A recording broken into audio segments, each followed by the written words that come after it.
Video में आज हम और मज़ीद फील्ड प्रॉपर्टीज़ के बारे में पढ़ेंगे, जो कि इससे पहले हमने डिज़ाइन व्यू में फील्ड प्रॉपर्टीज़ पढ़ी थी। उन्हीं में से हम आगे चलते हैं। हमारी जो नेक्स्ट फील्ड प्रॉपर्टी है वो है इनपुट मास्क। इसको समझने के लिए हमारे पास वही एग्जांपल है कस्टमर की। यहाँ पे हमने एक टेबल क्रिएट किया है कस्टमर का। इसके अंदर यहाँ पे मुख्तलिफ फील्ड्स हमने ऐड की हुई हैं और हर फील्ड की एक डाटा टाइप डिसाइड की गई है। अब आपने देखा होगा कि जब कभी भी हम यहाँ पे फील्ड नेम जो है वो यहाँ पे हम डिसाइड करते हैं, कस्टमर नेम डाटा टाइप है उसकी शॉर्ट टेक्स्ट, और यहाँ पे आपको एक ऑप्शन नजर आ रहा है इनपुट मास्क का। इनपुट मास्क का यहाँ पे क्या मतलब है? इनपुट मास्क से मुराद यहाँ पे ये है कि अगर आप अपने डाटा को किस फॉर्मेट में डिस्प्ले करवाना चाहते हैं, या आप यूज़र को एक ख़ास गाइडलाइन प्रोवाइड करते हैं जिस तरतीब से वो डाटा एंटर करता है और फिर उसी तरह से वो डाटा डिस्प्ले होता है। उसके लिए हम यहाँ पे एक एग्जांपल ले लेते हैं कि मिसाल के तौर पे यहाँ पे आपने एक न्यू फील्ड ऐड की है CNIC, जिसमें कस्टमर का CNIC एंटर किया जाएगा और उसकी डाटा टाइप हम यहाँ पे सेलेक्ट कर लेते हैं शॉर्ट टेक्स्ट। और उसके बाद यहाँ पे इनपुट मास्क में हम जाके यहाँ पे आपको एक ऑप्शन नज़र आ रहा है इनपुट मास्क का, यहाँ पे आप क्लिक करेंगे। पहले हम टेबल को सेव कर लेते हैं। टेबल को सेव करने के बाद अब आप देखें कि यहाँ पे मुख्तलिफ इनपुट मास्क मौजूद हैं और अब हमने CNIC के लिए यहाँ पे एक इनपुट मास्क सेलेक्ट किया है जिसमें यूज़र जो है वो अपना CNIC इस फॉर्मेट में इस तरतीब से एंटर करेगा। जैसे ही मैं इसको सेलेक्ट करता हूँ उसके साथ ही यहाँ पे आप इसको ट्राई भी कर सकते हैं कि इस फॉर्मेट में वो डाटा एंटर करेगा। अब देखें यहाँ पे पहले 3 डिजिट्स फिक्स्ड हैं तो हमने उसको फिक्स्ड कर दिया, उसको दोबारा ऐड कर यूज़र को लिखने की ज़रूरत नहीं है। जो 4th डिजिट है वो डिफरेंट है, इस वजह से यहाँ पे यूज़र उसको ऐड करेगा। उसके बाद नेक्स्ट डिजिट के बाद कर्सर मूव कर जाएगा नेक्स्ट उसके ऊपर, और उसके बाद फिर आप इस तरह से अपना CNIC एंटर कर सकेंगे। आपने ट्राई कर लिया, अब आपने इसको सेलेक्ट करके फिनिश करना है, तब आपकी जो ये इनपुट मास्क है यहाँ पे ये डिसाइड हो चुका है। अब हम इसको चेक कर लेते हैं। उसके लिए हम इसको सेव करते हैं और जैसे ही आप डाटा शीट व्यू में जाएंगे यहाँ पे आपको CNIC का जो ऑप्शन नज़र आ रहा है, जैसे ही आप यहाँ पे क्लिक करेंगे तो देखिए इनपुट मास्क उसी फॉर्मेट से उसी तरतीब से आपको एक इनपुट ऐड करने के लिए गाइडलाइन प्रोवाइड कर रहा है जिसमें आप अपना इनपुट देंगे। तो यूज़र जो यहाँ पे लिखेगा 54471, जो भी उसके यहाँ पे उसकी जो भी उसका डाटा होगा वो यहाँ पे ऐड करेगा और इस तरह से CNIC ऐड हो जाएगा। तो इसका फ़ायदा ये होता है कि यहाँ पे जो डिफरेंट यूज़र्स होते हैं हर एक अपनी मर्जी से CNIC एंटर करेगा, लेकिन हम क्या करेंगे कि उसका एक स्टैंडर्ड फॉर्मेट जो है उसको फॉलो करेंगे, और ये तभी मुमकिन हो सकता है जब हम यहाँ पे इनपुट मास्क को अप्लाई करेंगे। इनपुट मास्क की हम एक और एग्जांपल ले लेते हैं यहाँ पे।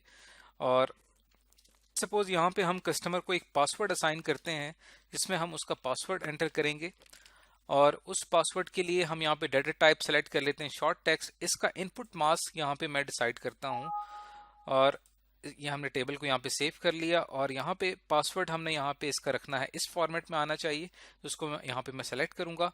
यहाँ पे आप ट्राई भी कर सकते हैं कि जब आप कस्टमर का पासवर्ड टेबल में सेव कर रहे होंगे तो वो पासवर्ड जो है वो इस फॉर्म में आना चाहिए, और इसको हम यहाँ पे फिनिश करते हैं। अब ये हमारा इनपुट मास्क यहाँ पे सेव हो चुका है। अब अगर आप इसको चेक करना चाहते हैं तो आप इस पर राइट क्लिक करके सेव कर लें इसको पहले, और उसके बाद आप डाटा शीट व्यू में जाके यहाँ पे जब पासवर्ड एंटर करेंगे तो आप देखें कि पासवर्ड इस फॉर्मेट में लिखा हुआ आ रहा है।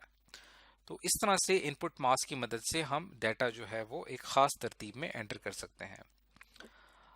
वापस आते हैं डिज़ाइन व्यू की तरफ। इनपुट मास्क के अंदर हमारे पास और भी ऑप्शंस हैं जिसमें आपने अगर टाइम ऐड करना हो या डेट को इस फॉर्मेट में ऐड करना हो तो आप इस तरह से उसमें ऐड कर सकते हैं। अब वापस चलते हैं।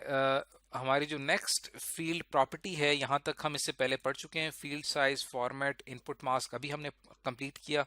Caption, default value. नेक्स्ट जो है वो है वैलिडेशन रूल। वैलिडेशन रूल जो है ये क्या होता है? वैलिडेशन रूल दरअसल हम क्या करते हैं कि अपने किसी भी फील्ड के डाटा के ऊपर एक कंडीशन अप्लाई करते हैं। मिसाल के तौर पे यहाँ पे कस्टमर की एज, ये हमारे पास एक फील्ड है और इसके अंदर हम यहाँ पे वैलिडेशन रूल रख लेते हैं कि उसको 18 से ग्रेटर होनी चाहिए, और अगर वो 18 से ग्रेटर नहीं होगी तो यहाँ पे एक मैसेज डिस्प्ले होना चाहिए लाइक। तो उसके लिए हम क्या करते हैं, वैलिडेशन टेक्स्ट का इस्तेमाल करते हैं। ये अगली प्रॉपर्टी है वैलिडेशन टेक्स्ट। तो इसमें क्या होगा कि यहाँ पे एक मैसेज डिस्प्ले होगा, you are not allowed for order. तो ये कस्टमर जो है उसका 18 साल से ज़्यादा होना ज़रूरी है। अगर वो इसकी एज इससे कम होगी तो यहाँ पे मैसेज डिस्प्ले हो जाएगा। अब हम क्या करते हैं कि ये हमने एक वैलिडेशन रूल अप्लाई किया है इस फील्ड के ऊपर, इस डेटा टाइप के ऊपर। अब हम इसको सेव कर लेते हैं और उसके बाद हम यहाँ पे चेक करते हैं इसको। तो हम जैसे ही यहाँ पे डाटा जो है वो एंटर करेंगे, लेट सपोज यहाँ पे मैं कस्टमर की एज है वो यहाँ पे आप 18 साल से कम अगर एंटर करते हैं, लेट सपोज अगर आप यहाँ पे एंटर करते हैं 14, तो यहाँ पे देखें फौरन यहाँ पे एक मैसेज आ गया अलर्ट का that you are not allowed for order. ये दरअसल क्यों आ रहा है, इसकी वजह ये है कि आपने इसके पीछे वैलिडेशन टेक्स्ट जो है वो आपने ये डिसाइड किया था। तो अगर मैं इसकी एज यहाँ पे 18 ईयर से ज़्यादा रख लेता हूँ तब हमें यहाँ पे ये कोई एरर नहीं देगा। यहाँ पे अब जैसे एज मैंने यहाँ पे 23 रखी है। तो इस तरह से हम वैलिडेशन रूल और वैलिडेशन टेक्स्ट अप्लाई करते हैं अपनी फील्ड्स के ऊपर, ताकि कहीं पर हमने कोई कंडीशन का अप्लाई करनी हो तो वो हम वहाँ पे कर सकें। और कहीं पर अगर डाटा जो है वो यूज़र आपकी रिक्वायरमेंट के हिसाब से एंटर नहीं कर रहा तो उसके सामने एक मैसेज डिस्प्ले होना चाहिए। तो ये यहाँ पे हम वैलिडेशन रूल और वैलिडेशन टेक्स्ट का इस्तेमाल करते हैं। उसके बाद जो नेक्स्ट फील्ड है वो है रिक्वायर्ड की।